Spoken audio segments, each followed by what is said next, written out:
आम्ही एका आईच्या श्राद्धानिमित्त तिच्या पिंडदानाच्या विधीनिमित्त या ठिकाणी जमलेलो आहोत। ही जी आई आहे ना माई बापा हो, या आईविषयी सांगल एवढं कमी बघा। जी फक्त तुमच्या आमच्या करता जगते ती आमची आई असते। जी फक्त तुमच्या आमच्या सुखाचा विचार करते ती आमची आई असते। आणि स्वतःच्या तोंडातला घास काढून आमच्या तोंडामध्ये घालते ती आमची आई असते। स्वतःच्या पोटाला चिमटा घेऊन आमचं पोट भरते ती आमची आई असते। ती स्वतःसाठी कधी जगत नाही, ती जगते परिवारासाठी, ती लढते परिवारासाठी। स्वतःच्या सुखाचा कधीच विचार करत नाही। त्याच एका आईच्या श्राद्धानिमित्त तुम्ही आम्ही सगळेजण या ठिकाणी जमलेलो आहोत। ऐका ना माई बापा हो, आई काय असते हे सगळ्याच्या लक्षात येईल। एक राजा नावाचा मुलगा होता। त्याची आई आणि राजा दोघच राहायचे। वाढू नका, विकत देऊ नका, कानाला गोड वाटावा आवाज। दोघच राहत होते। राजाचे वडील वारले होते। त्यांना कोणाचा आधार नव्हता, सगळे सोयरे नव्हते, कोणीच नव्हतं। या राजाची आई एका डोळ्यानं आंधळी होती माई बापा। तिने विचार केला, एकुलता एक पोरग आहे, आपण रात्रंदिवस कष्ट करायचं, पण आपल्या पोराला चांगल्या शाळेत घालायचं, त्याला चांगलं शिकवायचं, मोठा साहेब करायचं। म्हणून राजाची आई रात्रंदिवस कष्ट करू लागली, पैसे कमवू लागली। कमवलेल्या पैशानं तिनं आपल्या राजाला एका चांगल्या शाळेमध्ये टाकलं। आता त्या शाळेमध्ये नेण्यासाठी घरी सोडण्यासाठी गाडी होती माई बापा, पण राजाची आई त्याला त्या गाडीमध्ये शाळेत पाठवत नव्हती। का पाठवत नव्हती? का तर ती विचार करायची, मी माझ्या लेकराला गाडीमध्ये पाठवलं आणि माझ्या राजाबरोबर कोणी भांडलं तर, माझ्या राजाला काही लागलं तर, माझ्या राजाला काही झालं तर। लेकराच्या सुखाचा विचार करत होती, त्याला गाडीमध्ये पाठवत नव्हती। दररोज स्वतः सोडायला जायची, स्वतः आणायला जायची, पुन्हा दिवसभर राब राब राबायची, फक्त लेकराच्या सुखाकरता माई बापा। बघता बघता हे पोरग 4थी-5वीत गेलं। 4थी-5वीत गेलं की राजाला आणि त्याच्या मित्राला थोडं कळू लागलं माई बापा। कळू लागलं की राजाचे मित्र राजाला चिडवू लागले की राजाच्या आईला डोळाच नाही। थप टाकू नका, राजाच्या आईला डोळाच नाही, राजाची आई आंधळी आहे, आंधळी आईचा राजा मुलगा, आंधळी आईचा राजा मुलगा, म्हणून त्याला चिडवू लागले, त्याचा अपमान करू लागले। त्या गोष्टीचा त्या राजाला खूप राग आला माई बापा।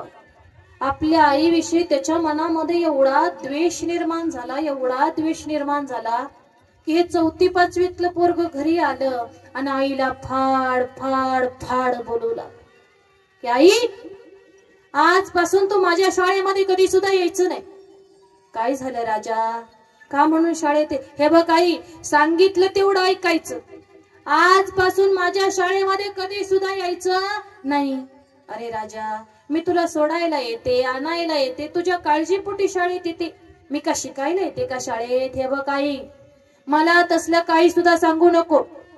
तू शाळेत आली की माझे मित्र तुला बघतात, आणि तुला बघितलं की माझे मित्र मला चिडवतात, माझा अपमान करतात। राजाच्या आईला डोळा नाही, राजाची आई आंधळी आहे, राजाची आई कुरूप दिसते, आंधळ्या आईचा राजा मुलगा, आंधळ्या आईचा राजा मुलगा म्हणून माझा अपमान करतात। मला दुःख होतं आई, मला त्रास होतो आई, म्हणून हे बघ, आजपासून तू माझ्या शाळेमध्ये कधी सुद्धा यायचं नाही। म्हटलं की नाही बस। आई म्हटली ठीक आहे, मी जर तुझ्या शाळेमध्ये आले तर तुला त्रास होतो ना, मी तुझ्या सुखासाठी येते, पण तुला दुःख होत असेल तर मी आजपासून तुझ्या शाळेत नाही येणार पोरा, नाही येणार। आईने शाळेमध्ये जाणं सोडून दिलं माई बापा। बघता बघता पोरगा 10वीत गेला। 10वीत गेला असताना एक दिवस त्यानं गॅदरिंग मध्ये भाग घेतला होता। राजाच्या आईला कुठून तरी माहिती झालं आपल्या पोरानं गॅदरिंग मध्ये भाग घेतलाय, पोरग स्टेजवर जाणार आहे। गॅदरिंग मध्ये भाग घेतलाय याचा आनंद जास्त झाला नाही बरं त्या आईला, पण आपलं पोरग स्टेजवरती जाणार आहे याचा आनंद जास्त झाला त्या माऊलीला। तिने विचार केला की आपल्या राजाला स्टेजवर गेलेलं आपल्याला बघायचं होतं, आपल्याला शाळेत जायचंय आता। पण पुन्हा विचार करते, शाळेत गेले आणि राजाच्या मित्राने बघितलं तर पुन्हा राजाचे मित्र त्याला चिडवतील, पुन्हा आपल्या लेकराला दुःख होईल, आपल्या लेकराला त्रास होईल. शाळेत तर जायचंय पण पोरांना दिसलं नाही पाहिजे. लेकराच्या सुखाचा किती विचार करते बघा नाही आई माई बापा. शाळेमध्ये जाते पण शाळेचं जे गेट आहे ना, गेट फाटक, त्या गेटच्या आतमध्ये जात नाही. त्या गेटच्या कोपऱ्यामध्ये बसते आणि कोपऱ्यामध्ये बसून शाळेच्या स्टेजवर चाललेलं गॅदरिंग बघते. बघता बघता काही वेळातच तिचा राजा नावाचा मुलगा स्टेजवरती येतो. पोराला स्टेजवर बघितलं की आईच्या डोळ्यामध्ये आनंद अश्रू येतात की माझं लेकरू स्टेजवर आहे. एवढा आनंद वाटतो तिला की ती विचार करते राजाचे वडील असते तर त्यांना सुद्धा एवढाच आनंद झाला असता, आपलं पोरग आज स्टेजवरती आहे. आईनं पोराला बघितलं तर आईच्या डोळ्यामध्ये आनंद अश्रू आले माई बापा हो. पण त्या पोराची नजर सुद्धा किती तीक्ष्ण होती बघा ना. त्यानं स्टेजवरनं शाळेच्या गेटच्या कोपऱ्यात बसलेल्या आपल्या आंधळ्या आईला बघितलं आणि पोराच्या तळपायाची आग मस्तकाला लागली. किती मोठा फरक आहे हो माई बाप. अरे ज्यावेळी आईनं लेकराला बघितलं त्यावेळी आईच्या डोळ्यामध्ये आनंद अश्रू आले आणि त्याच लेकरानं आईला बघितलं की लेकराच्या तळपायाची आग मस्तकाला गेली. पोराला एवढा राग आला आईचा, घरी आलं पुन्हा फाड फाड फाड आईला बोलू लागला, आई तुला सांगितलं होतं ना माझ्या शाळेमध्ये येत जाऊ नको म्हणून, का आली होतीस का माझ्या शाळेत तू? अरे राजा, एवढ्या वर्ष झालं तुझ्या शाळेत आली नव्हते, पण तो आता स्टेजवर जाणार होता, तुला स्टेजवर गेलेलं मला बघायचं होतं म्हणून मी तुझ्या शाळेमध्ये आली होते. हे बघ काय, मी तुला 1000 वेळा सांगितलं माझ्या शाळेमध्ये येत जाऊ नको म्हणून, तू का माझं ऐकत नाही ग? तुला माझं ऐकायचं नाही ना? तुला माझ्या शाळेत यायचं नाही ना? यायचंय ना? ठीक, तुला ऐकायचं नाही, नको ऐकू, मी हे गाव सोडून निघून जातो. अरे जी आई तुझ्यासाठी जगते, तुझ्या सुखाचा विचार करते, तुझ्यासाठी रात्रंदिवस कष्ट करते, त्याच आईला धमकी, तू ऐकत नाही तर मी गाव सोडून निघून जातो. 10वीतलं पोरग आहे, फक्त धमकी दिली नाही माई बापा, पोरानं खरोखर गाव सोडलं, खरोखर गाव सोडलं.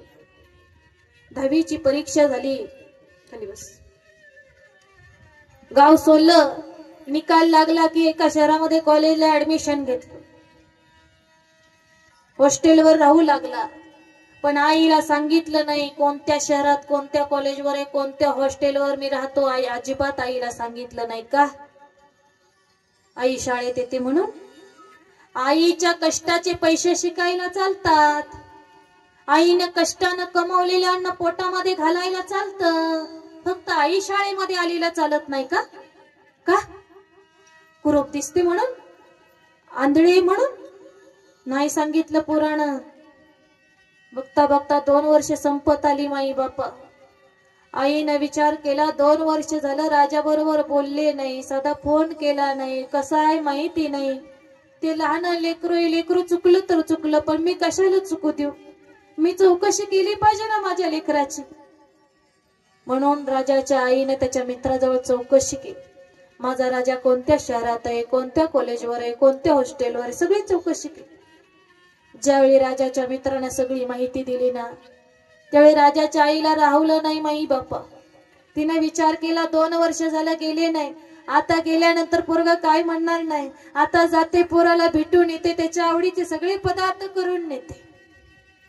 अगोदर फक्त पैसे पाठवायचे, पण पैसे कुठं जातात माहिती नव्हतं. आता पोराकडे जायची माहिती काढली, त्याच्या आवडीचे पदार्थ बनवले, 2 पिशव्या गच्च भरल्या माई बापा.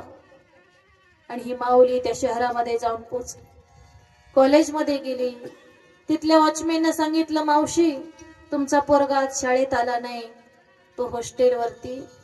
त्यावेळी राजाची आई म्हणते की माझा मुलगा हॉस्टेलमध्ये कोणत्या खोलीत राहतो मला माहिती नाही हो, तुम्ही मला तिथं नेऊन सोडता का? वॉचमॅन म्हणले ठीक आहे चला. वॉचमॅनने राजाच्या आईला घेतलं, हॉस्टेलवरती ज्या रूम मध्ये तो राहत होता त्या रूमच्या पुढे नेऊन सोडलं आणि सांगितलं, मावशी तुमचा पोरगा इथं राहतो बघा, दरवाजा वाजवा म्हणजे उघडे. राजाच्या आईला आनंद झाला, मी आता माझ्या राजाला भेटणार आहे, माझ्या काळजाच्या तुकड्याला बघणार आहे आता, म्हणून तिनं प्रेमानं दरवाजा वाजवला. जसा दरवाजा वाजवला तसा पोरानं दरवाजा उघडला. जसा पोरानं दरवाजा उघडला तशी समोर आंधळी आई दिसली माई बाप. जशी आई दिसली तसं त्या पोरानं म्हणायला पाहिजे होतं की नाही, आई तू आलीस वय आई, बरं झालं आली आई.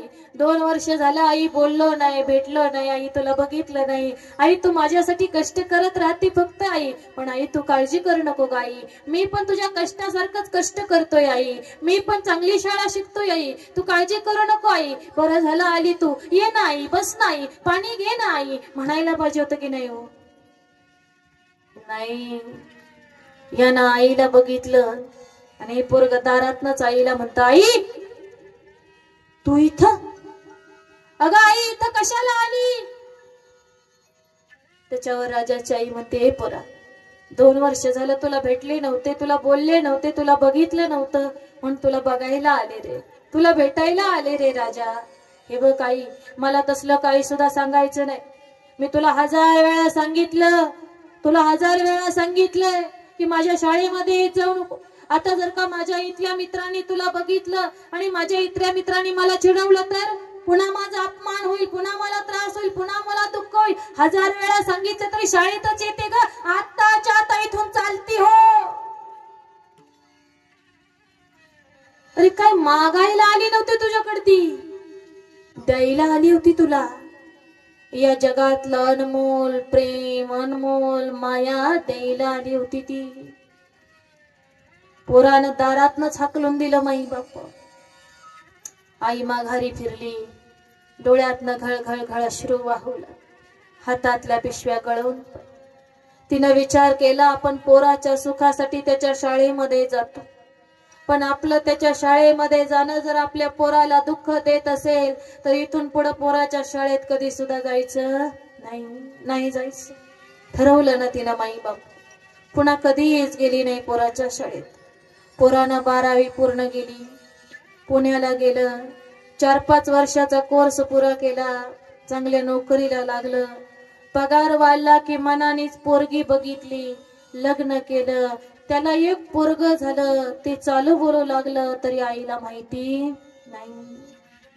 मात्र एक दिवस गावाकडे राजाचा मित्र आणि राजाची आई यांची गाठ पडते, भेट होते. त्यावेळी राजाचा मित्र राजाच्या आईला म्हणतो, मावशी तुम्ही आजी झालाय. आजी झालाय म्हटलं की राजाच्या आईला एवढा आनंद होतो माई बापा हो, की मागचा जेवढा राग होता, जेवढं दुःख होतं तेवढं सगळं निघून जातं आणि मी आजी झाले याचा आनंद राजाच्या आईला होतो. काय या आज्यांचं ना आजोबाचं नातवंडामध्ये गुंतलेलं असतो. वर्गांसून किती जरी बोलली, नातवंड फक्त पळत येऊन मांडी बसले ना, आजी आजी ना आजोबा आजोबा करत सगळा राग गायब. काय प्रेम आहे होय, काय वात्सल्य आहे. आजी आजोबा आहेत तोपर्यंत हे प्रेम आहे, पुन्हा हे प्रेम नाही माई बाप, नाही हे प्रेम पुन्हा. आनंद झाला राजाच्या आईला, मी आजी झाले. ती विचार करते, एवढ्या वर्षी झालं पोराकडे गेली नाही, आता नातवंड बघायला मी जाणार आहे आणि आता गेल्या पोरगा मला काहीच म्हणणार नाही, आता मी जाणारच. म्हणून नातवंडासाठी कपडे घेते, खायला घेते, 2 पिशव्या गच्च भरते, राजाच्या मित्राकडून त्याचा पत्ता घेते, पुण्याला जाऊन पोचते. ज्या खोलीमध्ये पोरगा राहत होता, ज्या रूम मध्ये राहत होता, तिथं जाते आणि बेल वाजवते. ज्या क्षणी बेल वाजते त्या क्षणी सुंदर दरवाजा उघडते. ज्या क्षणी सुंदर दरवाजा उघडते त्या क्षणी समोर सासू दिसते. पण सुनेला माहिती नसतं ही सासू आहे, सासूला माहिती नसतं ही सून आहे. शहरामध्ये राहणारी मुलगी ज्यावेळी दरवाजामध्ये बघते त्यावेळी तिला एक गावठी स्त्री दिसते, हातामध्ये 2 पिशव्या, अंगावर मळकट साडी, कानाला स्कार्फ बांधलेला आहे, एक डोळा आंधळा आहे, थोडीशी सावळी आहे, कुरूप दिसते. एक गावठी स्त्री ज्यावेळी दिसते त्यावेळी डायरेक्ट ती मुलगी तिला बोलतच नाही. हॉलमध्ये तिचा नवरा बसलेला असतो, त्या नवऱ्याला आवाज देते, हो दरवाजामध्ये कोण आलंय बघताय का. त्यावेळी हॉलमध्ये असणारा तो राजा वाकून दरवाजामध्ये बघतो, त्यावेळी त्याला आपली आंधळी आई दरवाजात दिसते. ज्यावेळी आपली आंधळी आई त्याला दरवाजात दिसते त्यावेळी त्या राजाने उठायला पाहिजे होते की नाही माई बाप. आई, आई तू आलीस वय आई? एवढ्या वर्ष झालं आई एवढी रागाला गेली का ग तू? आई बरं झालं आई, हे बघ आई मी चांगलं शिकलो, चांगल्या नोकरीला लागलो, मला एवढा पगार आहे आई. आई माझं चुकलं ग आई, मी लग्न केलं आई पण तुला सांगितलंच नाही. ये ना आई, बस ना आई, ही तुझी सून आहे, हे तुझं नातवंड आहे, किती गोंडस आहे बघ ना, तुझ्यासारखंच आहे आई, घे ना मांडीवर याला, ये ना आई, बस ना, ए आईसाठी चहा चढव बर. म्हणायला पाहिजे होतं की नाही, पण नाही माई बापा. पोरानं त्या हॉल मधनं आईला बघितलं आणि बसलेल्या जागेवरूनच बायकोला म्हणतो, अगं असेल एखादी भिकारीन, वाढ तिला काय म्हणजे जाईल. अरे आमची आई म्हणजे या जगातली सगळ्यात मोठी श्रीमंती आहे माई बापा, आणि या जगातल्या सगळ्यात मोठ्या श्रीमंतीला हा भिकारीन म्हणतो. ज्या क्षणी आईच्या कानावर त्याचं हे बोलणं पडलं ना, त्या क्षणी त्या माऊलीच्या हातातल्या पिशव्या गळून पडल्या. तोंड माघारी फिरवलं, ऊर भरून आलं, डोळ्यातून गळगळ अश्रू वाहू लागले. ती माऊली विचार करते की अरे ज्याला तळ हातातल्या फोडासारखं जप, ज्याच्यासाठी जगले, ज्याच्यासाठी झटले, ज्याच्यासाठी कष्ट केलं, ते पोरग आज दारात आले तर मला भिकारीण म्हणते, दारातनं हकलून देते. नाही, आजपासून पोराकडे कधी जायचं नाही. आपण त्याच्या सुखासाठी त्याच्याकडे जातो, पण आपलं त्याच्याकडे जाणं जर त्याला दुःख देत असेल तर इथून पुढे पोराला कधी सुद्धा तोंड दाखवायचं नाही. मेले तरी 72, पण पोराला तोंड दाखवायचं नाही. ठरवलं ना माई बापा, कधीच जायचं नाही. परत ती कधीच गेली नाही, कधीच गेली नाही परत. झालं काय, एकदा राजाच्या मित्राचा राजाला फोन आला की आपण गावाकडे शाळेमध्ये गेट टुगेदर करूया, सगळेजण एकत्र भेटूया. हा राजा म्हणतो मला यायला नाही जमणार. का? कारण याला भीती वाटत होती, आज जर मी शाळेत गेलो, एवढा मोठा साहेब मी झालोय, आज माझी आई शाळेत आली तर माझा आजही अपमान होईल, मला त्रास होईल, मला दुःख होईल. आज पण याला अपमानाचीच भीती. मित्रांना म्हणतो नाही येणार, पण मित्रांच्या हट्टापुढे याला वाकावं लागतं. गावाकडे यायला तयार होतो माई बापा. सगळे मित्र गावाकडे शाळेमध्ये येतात, यांचं गेट टुगेदर चालू आहे, गप्पा चालू आहेत, बोलणं चालू आहे. मात्र या राजाचं लक्ष होतं ते शाळेच्या गेटकडे. आता येईल, मग येईल, माझा अपमान होईल, माझे मित्र मला चिडवतील, याचाच विचारायच्या मनात. पण झालं उलट माई बापा. यांचं बोलणं झालं, गेट टुगेदर झालं, जेवण झाली, सगळेजण जिकडे तिकडे निघून गेले. मात्र राजाची आई आली नाही. आली. लागलं होतं पोराचं बोलणं तिच्या काळजाला माई बापा, लागलं होतं, नाही आली शाळेत. त्यानं विचार केला आज आई आली नाही, आपण घराच्या जवळून रस्ता जातो त्या रस्त्यानं गाडी नेऊया. गाडीमध्ये बसला, घराच्या शेजारनं रस्ता जात होता त्या रस्त्यानं गाडी नेली. घराच्या जवळ गेला तर घराला कुलूप होतं माई बापा.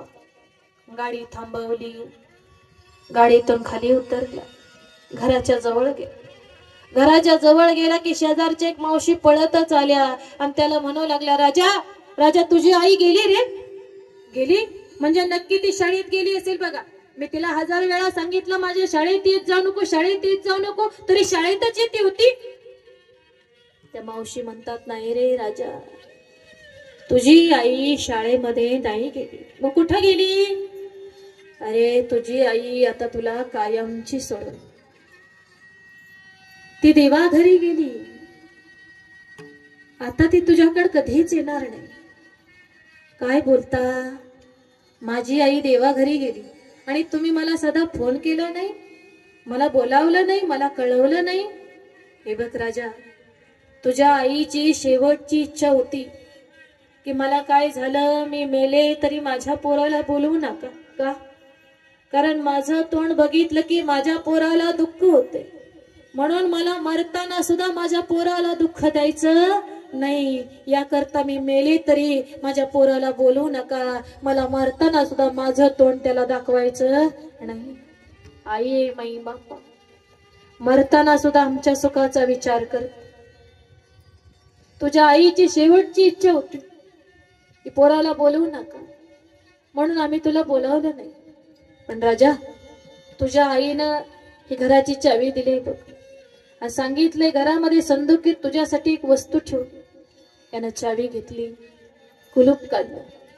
याला वाटलं आईनं आयुष्यभर जे कष्ट केले थोडीफार संपत्ती ठेवली असेल कमवून. घरात गेला, पेटी उघडली तर त्या पेटीमध्ये त्याच्या आईनं त्याच्यासाठी एक पत्र लिहून ठेवलं होतं. माहिती त्यानं ते पत्र काढलं आणि वाचू लागलं. त्या पत्रामध्ये लिहिलं होतं, राजा, ए लेकरा, अरे लेकरू, किती जरी मोठं झालं तरी आईसाठी तिचं लेकरूच असतं रे. हे बघ राजा, तू लहान असताना तुझे वडील वारले. आपल्याला कुणाचा आधार नव्हता, कोणी सगळे सोयरे नव्हते. म्हणून मी विचार केला, रात्रंदिवस कष्ट करीन पण माझ्या राजाला चांगल्या शाळेमध्ये घालीन, चांगलं शिकवीन, त्याला मोठा साहेब करीन. राजा, तुला चांगलं शिकवण्यासाठी मी रात्रंदिवस कष्ट करू लागले रे पोरा. पण हे बघ राजा, एक दिवस मी कामाला गेले होते. कामाला गेले असताना तू तुझ्या मित्राबरोबर खेळत होता. खेळता खेळता तुझ्या मित्राने एक दगड उचलला आणि तुझ्या दिशेनं जोरात टाकला. त्याने टाकलेला दगड तुझ्या डोळ्याला लागला. तुझ्या डोळ्यातून घळ घळ घळ रक्त वाहू लागलं. राजा, मला कळालं, मी घरी आले, तिथून पुढे तुला दवाखान्यात नेलं, तोपर्यंत तुझ्या डोळ्यातनं बरंच रक्त वाहून गेलं. पोरा, डॉक्टरांनी मला सांगितलं, मावशी, तुमचं पोरगा आता बघू शकणार नाही. अरे राजा, मला दुःख झालं रे, मला वाईट वाटलं रे. मी डॉक्टरांना सांगितलं, डॉक्टर साहेब, माझ्या पोराच्या पुढे पूर्ण दुनिया आहे, पूर्ण आयुष्य, त्याला जग बघायचंय. डॉक्टर साहेब, आताच माझं पोरगं आंधळ झालं तर कसं होणार डॉक्टर साहेब? खरंच का माझ्या पोराला कधी दिसणार नाही? डॉक्टरांनी सांगितलं, मावशी, तुमच्या पोराला दिसेल, पण तुम्हाला कोणी डोळा दिला तर, तुम्ही कुणाचा डोळा आणला तर? राजा, आपल्याला कोण डोळा देणार रे? आपण गरीब माणसं, पण डोळा विकत घेण्यासाठी आपल्याकडे पैसे कुठे होते? आपण डोळा आणू शकत नव्हतो. म्हणून मी डॉक्टरांकडे गेले आणि डॉक्टरांना विनंती केली, डॉक्टर साहेब, माझा डोळा माझ्या लेकराला चालेल का? त्यावेळी डॉक्टरांनी सांगितलं, हो मावशी, तुमचा डोळा तुमच्या लेकराला चालेल. राजा, मी डॉक्टरांना सांगितलं की डॉक्टर साहेब, तुम्ही माझा डोळा काढा आणि माझ्या राजाला बसवा. मी आंधळी झाले तरी चालेल, मी कुरूप दिसली तरी चालेल, मला एक डोळा नसला तरी चालेल, पण माझ्या लेकराला 2 डोळे असले पाहिजेत. माझ्या राजाला जगायचंय, त्याला पूर्ण आयुष्य जगायचंय, हे जग बघायचंय. हो, माझा डोळा तुम्ही माझ्या लेकराला बसवा, मी आंधळी झाली तरी चालेल. राजा, अरे राजा, डॉक्टर साहेबांनी माझं ऐकलं रे राजा. त्यांनी माझा डोळा काढला, तुला बसवला. तू आंधळा होता, पण माझा डोळा तुला दिल्यामुळे तू डोळत झाला. मी आंधळी झाले राजा. राजा, लक्षात घे राजा, मी जन्मता कधीच आंधळे नव्हते रे पोरा. मी तुझ्यासाठी आंधळी झाले होते. मी माझा डोळा तुला दिला होता. खरा आंधळा तू होता, पण मी माझा डोळा तुला दिला, तुला डोळेच केलं आणि मी आंधळी झाले. पण राजा, मला वाटतं माझं चुकलं रे. मी माझा डोळा तुला दिला, ही मोठी चूक मी केली रे पोरा. का? कारण मी माझा डोळा तुला दिला म्हणून आंधळी झाले, आणि त्या आंधळेपणामुळे आयुष्यभर मला तुझ्यापासून लांब राहावं लागलं रे. मला माझ्या लेकराच्या प्रेमाला मुकावं लागलं रे. तू माझ्याशी नीट 2 शब्द गोड बोलला नाही. अरे नीट मला कधी भेटला नाही. माईनं माझ्या जवळ कधी झोपला नाही. मी तुझ्याकडे आले तर मला दरवाजातून हाकलून दिलं रे पोरा. खरंच रे, माझं चुकलं पोरा. मी डोळा तुला दिला, ही खूप मोठी चूक झाली. पण राजा, देनाट्य च्या आंधळेपणामुळे आयुष्यभर तू माझ्यापासून लांब राहिला ना, ते आंधळेपण जन्मातच मला कधीच नव्हतं.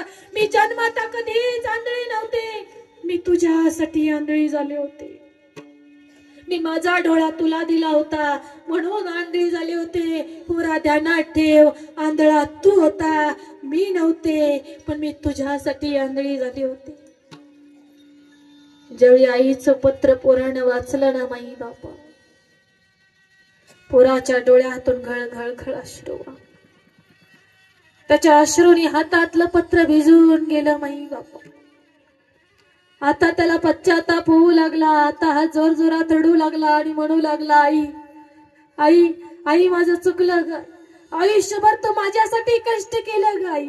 माझ्यासाठी राबले ग आई, मला शिकवलं आई, माझ्या सुखाचा विचार केला, माझ्या हिताचा विचार केला आई, पण तुझं प्रेम तुझी माया मला कळाली नाही आई. तू तुझा डोळा मला दिला, तू आंधळी झाली, मला डोळाच केलं, पण मला कळालं नाही ग आई. पण आई एकदा माफ कर ना मला आई, माझं चुकलं ग आई, मला एकदा माफ कर ना ग आई. आता तू एकदा तरी माघारी ये ना ग आई, तुझं बाळ एकदा चुकलंय ग आई, एकदा माफ कर ना.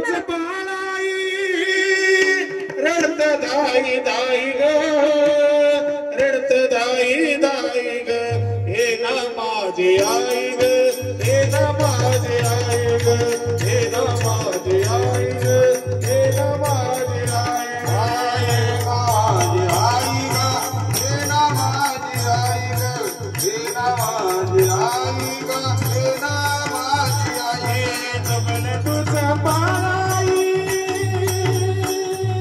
रडत दाई दाई ग, रडत दाई दाई ग, हे ना माझी आई ग, हे ना माझी आई ग, हे ना माझी आई ग, हे ना माझी आई ग, माझी आई ग, हे ना माझी आई ग, हे ना माझी आई ग, हे ना माझी आई ग. आता हा चुकलं म्हणत होता, आता ह्याला पश्चाताप होत होता, आता आईला माघारी बोलवत होता. पण मला सांगा माई बापा हो, आता किती रडलं, किती ओरडलं, किती हाका मारल्या तर आई माघारी येणार होती का? नाही ना. एकदा गेलेलं माणूस पुन्हा माघारी येत नाही माई बापा. म्हणून सगळ्याला विनंती आहे, आमच्या हिताचा विचार करणारे, आमच्या सुखासाठी जगणारे आमचे आई बाप जोपर्यंत आमच्या जवळ आहेत ना, तोपर्यंत त्यांना जपा माई बापा. आहेत तोपर्यंत आदर करा, आहेत तोपर्यंत ते म्हणतात तसं वागण्याचा प्रयत्न करत चला. पुन्हा गेल्यावर म्हणायला नको, कशाला गेली आई तू स्वर्गाला, हो कोण वागविल तुझ्या या बाळाला, कशाला गेली आई तू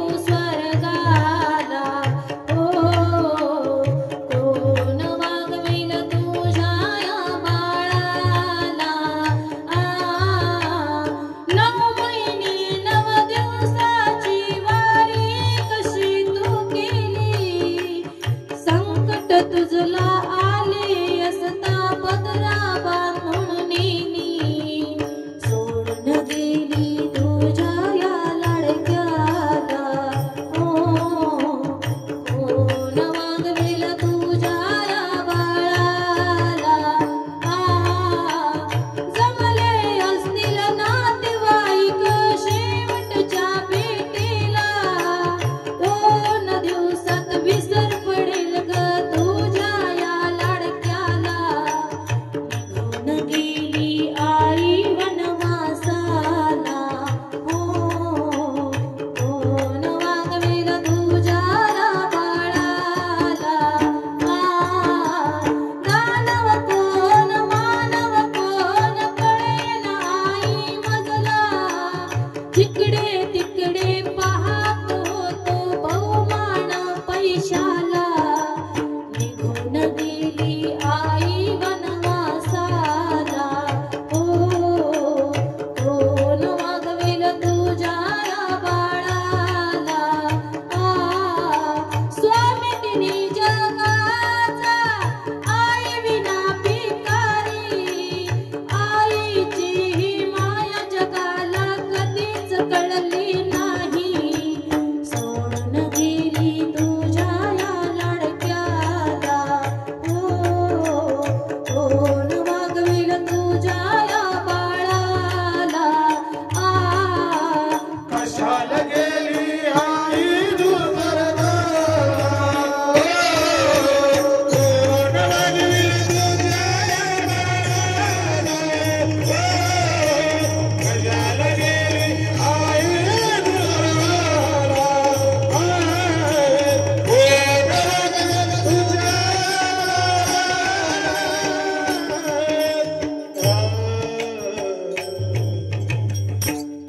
आई गेल्यानंतर आपण म्हणतो, आई तू कशाला गेलीस ग, तू असतीस तर बरं झालं असतं, तू असतीस तर हे केलं असतं, तू असतीस तर ते केलं असतं. माझं सगळ्याला सांगणं हे माई बापा असं कधी म्हणायचं नाही का? का तर आज आई गेली, उद्या आपण जाणार आहे. आज आईचा फोटो आहे, उद्या आपला असणार आहे. इथं जन्माला आलेला प्रत्येक जण जाणार आहे माई बापा. इथं कुणी कायमचा राहणारा नाही. उपजला प्राणी न राहे संसारी, बैसला शेजारी काळ उसा. पाहत उंदीर घेऊन जात असे बोका, तैसा काळाने तसे लोक. काळ आमच्या जवळ टपून बसला, कधी झडप मारेल आम्हाला, कधी घेऊन जाईल सांगता येत नाही माई बापा. आता मंडपामध्ये बसलोय, संध्याकाळपर्यंत आहे का नाही माहिती नाही माई बापा. म्हणून सगळ्याला एकच विनंती आहे, जोपर्यंत काळानं आमच्यावर झडप मारलेली नाही, आमचा देह आमच्या जवळ आहे, तोपर्यंत सावध व्हा. तोपर्यंत आई वडिलांची सेवा करा, सासू सासऱ्यांची सेवा करा, लहान्याला मोठ्याला थोरांना आदर द्या, त्यांचा मान राखा माई बापा हो. आहे तोपर्यंत करत चला. पुन्हा गेल्यावर हे प्रेम नाही, पुन्हा गेल्यावर ही माया नाही. तुम्ही काहीही करा, पण तुम्हाला मी कुणाचं ऐकून सांगत नाही, कुणाचं वाचून सांगत नाही. मला या गोष्टीचा अनुभव आहे माई बापा. माझे वडील गेले त्याला 20 वर्ष झाली, माझी आई गेली त्याला 8 वर्ष झाली. आई वडील गेलेल्याचं दुःख काय असतं हे मला चांगलं ठाऊक आहे. म्हणून सगळ्याला एकच विनंती आहे, जोपर्यंत ते आहेत ना तोपर्यंत भेटून घ्या, बिलगून घ्या, मांडीवर झोपून घ्या. गेली ना पुन्हा काही करता येत नाही. मरायला तर सगळे चालेत, कुणी इथं राहत नाही ना, जायला सगळे चालेत. पण आहेत तोपर्यंत स्वधर्म कर्म साधा, आहेत तोपर्यंत त्यांना जपा, आहेत तोपर्यंत आदर करा, आहेत तोपर्यंत आपलं हित साधण्याचा प्रयत्न करत चला. जसं आज या परिवारानं या ठिकाणी केलेलं आहे की डोंबाळे परिवाराने आपल्या आईच्या श्राद्धानिमित्त, पिंडदानाच्या विधीनिमित्त या ठिकाणी हरिकीर्तन करण्याचं आयोजन केलं, नियोजन केलं, सेवा करण्याची संधी आम्हाला दिली. म्हणून डोंबाळे